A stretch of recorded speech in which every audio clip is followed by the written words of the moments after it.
Well, hello. Welcome to another episode of What Nobody Told Me After 65. Well, it is your lady on the go, lady in the know, Miss Info. You have reached the Information Nation, where knowledge is shared and wisdom exchanged for the betterment of a people. Let's get started. Well, today I want to talk to you about I like cars, but I love an automobile. The future of driving in America. So, if you know me, most of you don't, but people that know me know that I am a caddy girl. Always have been. My grandfather said when I got my first Cadillac, now you driving an automobile. I couldn't always afford them, but that was my vehicle of choice. But today, these cars are outrageous. Hybrid, electric, coupe, convertible, SUV, hatchback, MUV, pickup truck. There are thousands of options and styles and hundreds of models to choose from. If you are a driver, like I am, you like to keep up with the latest in automotive technology. Today and in the future, it's going to be critical to know what's out there, what's available. You know, in times past, women, if we bought vehicles, we usually took a man with us. Somebody was always out trying to beat us. Well, I'm trying to tell you, you don't keep up with this technology, you will probably get beat. Gotta carry your mechanic with you. So, I get excited looking at the models available in the Cadillac line. I'm not gonna lie.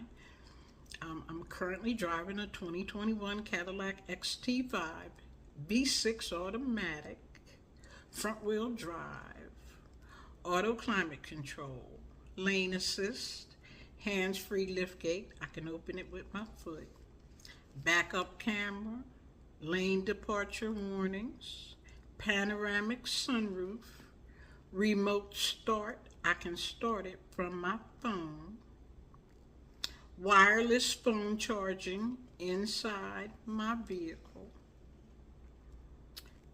side impact airbags, collapsible, a capless fuel tank. I don't have a cap on my fuel. Uh, Tire inflator kit, rear spoiler, IntelliBeam auto high beam sensors, heated mirrors, heated seats, auto folding, and I also have a caddy emblem illumination that comes on the ground when I open my door. The Cadillac emblem is illuminated on the ground, sort of kind of like a night light. I have a high beam sensor, and I have steering, power steering with the steering tilt and telescope. Well, anyway, you get the picture. I have a lot of bells and whistles. Used, it's valued at $40,000. Today, the same car is listed at $46,000 base. That means with no bells or whistles. $46,000 base, and you can expect to add on another $10,000 to get bells and maybe some whistles. Maybe $20,000 to give you bells and whistles. So you're looking about a $76,000 car today. It's ridiculous. When I was born, and remember, I'm a baby boomer. When I was born, a decent car cost a couple of $1,000, brand new. A new Buick was $2,395. A used one was $598. A new Pontiac was $2,095. The most popular car that year, 1956, 1957, was a Chevy Corvette convertible. The base price with no bells and whistles, $3,120. Today, that car, 1956, 1957 Chevy Corvette convertible in good shape, is worth $40,000. And that's just conservative because I didn't go on a car auction site. So, where are we headed? Plugging in your car overnight to drive a few hundred miles. Did we stop to even think about what that will do to your electric bill? I'm just kidding. There are electric power stations already in place across the nation for that very reason. We saw them before the cars came out. They were at the Wawa in Delaware area and the 7-Elevens and all those places where you buy gas already had those charging stations. We just didn't know what they were. However, in an emergency, some of these electric vehicles can be plugged in at your house. They, the automotive industry, claim in order to reduce greenhouse gas emissions, and let me tell you what greenhouse gases are.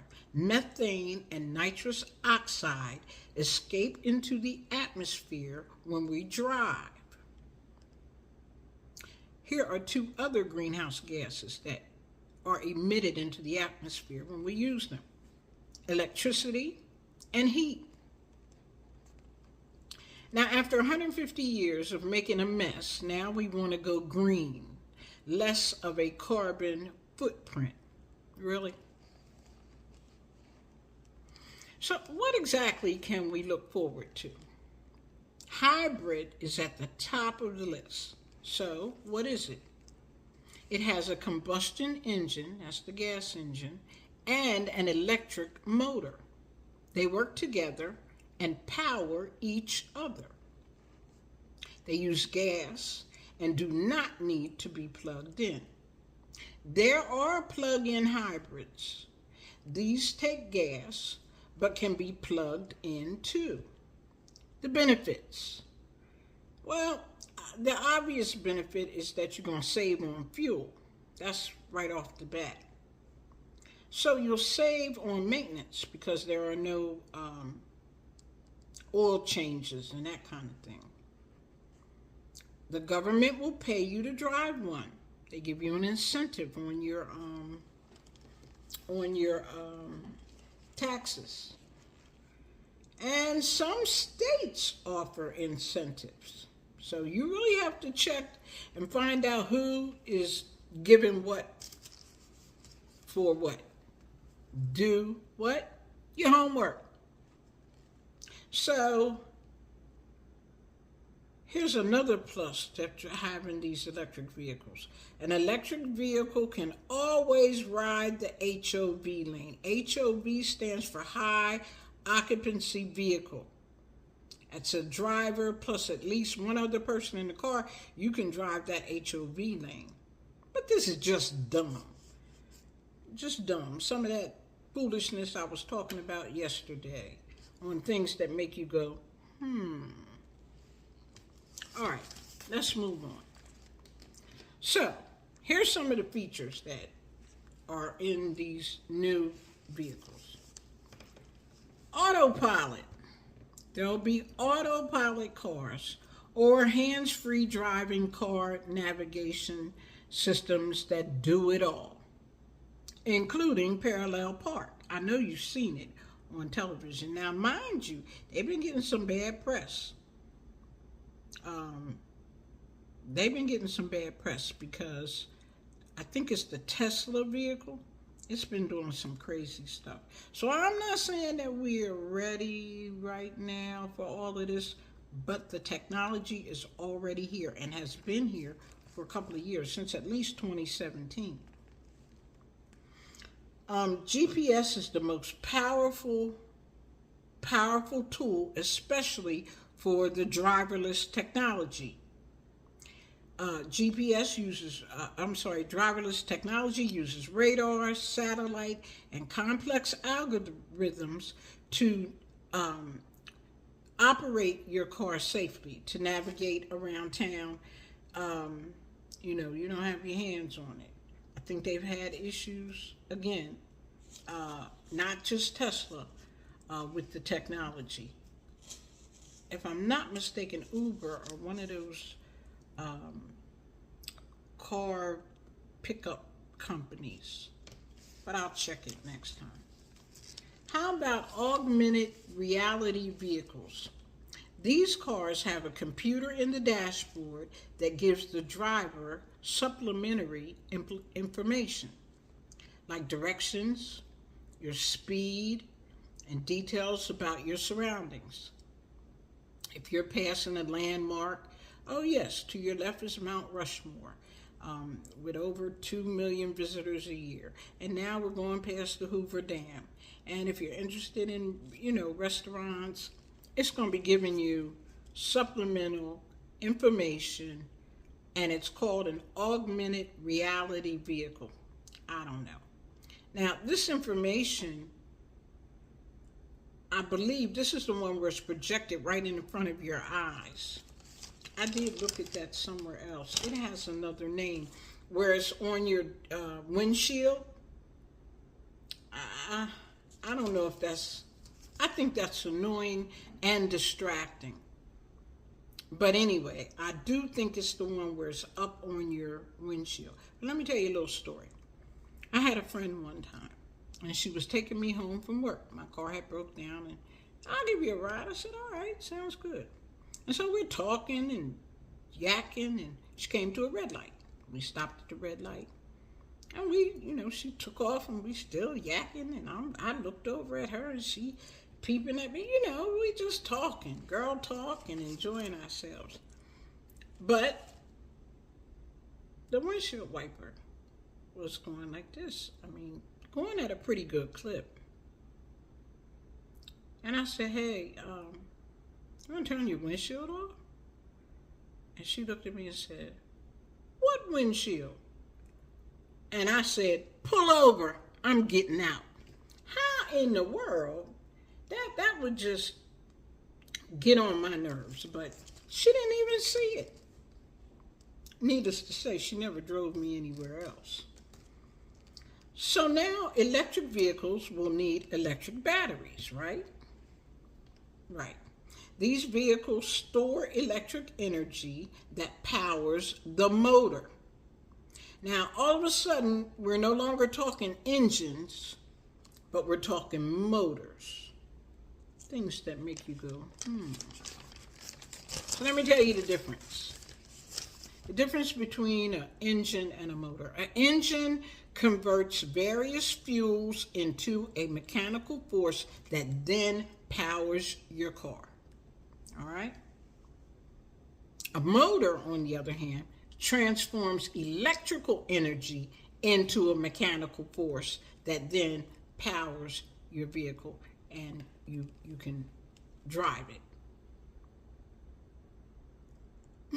Both of them turn this fuel or turns the energy into a mechanical force. Both of them. So why are they pushing this?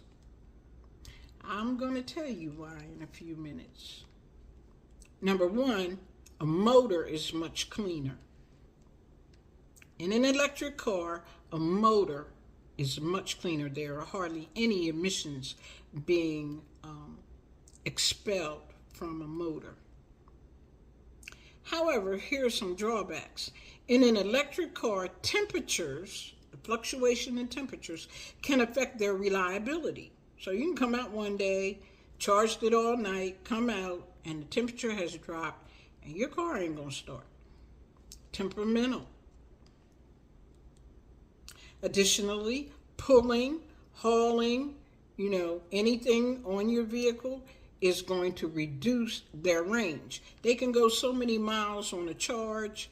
If you're using more energy to pull a trailer or pull a mobile home or something, you might be going camping, it reduces your range. So whereas you might have been able to do 300 miles, now you're going to do 150. But the Environmental Protection Agency, the EPA, loves these cars. Why? Zero emissions. No direct exhaust or tailpipe emissions at all. Zero. EPA loves it. Next, we have connection or connected vehicles.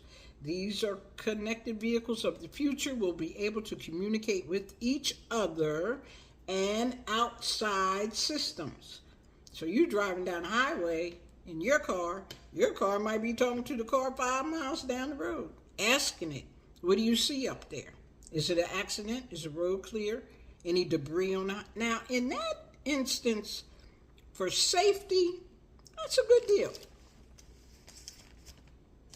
However, suppose your car is talking to the car next to you, and the car next to you said, pull over. My driver wants to talk to that driver, or pull over, lock the doors, don't let the driver out. Yeah, I know it sounds silly and futuristic, but stranger things have happened, and we have seen how life imitates art. And we've seen this stuff on the movies. Anyway, there are already cars with 5G receivers which allow for an in-vehicle hotspot. I use it all the time in my Caddy when I'm going long distances with the grands. It's a lifesaver for real, because that keeps them occupied and out of my hair. So check this out. Let me give you a brief history or highlights of technology of the car. The first car was invented in 1886. In 1926, cigarette lighters were installed. In 1958, we got cruise control. In 1996, we had connected cars with OnStar and Rescue, RESCU. Everybody knows OnStar, and I don't think Rescue made it. 2002, we get reverse cameras. 2003, auto park assist.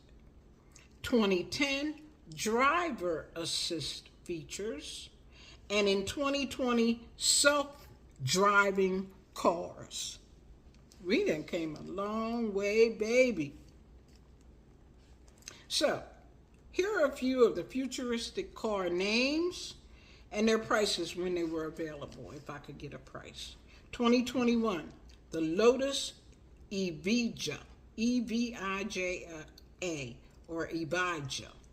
$2 million. It's an all-electric British car.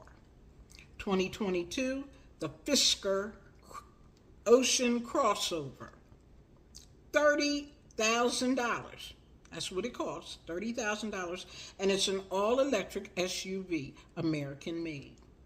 2021, Mercedes-Benz Vision Avatar, I guess AVTR, $67,000.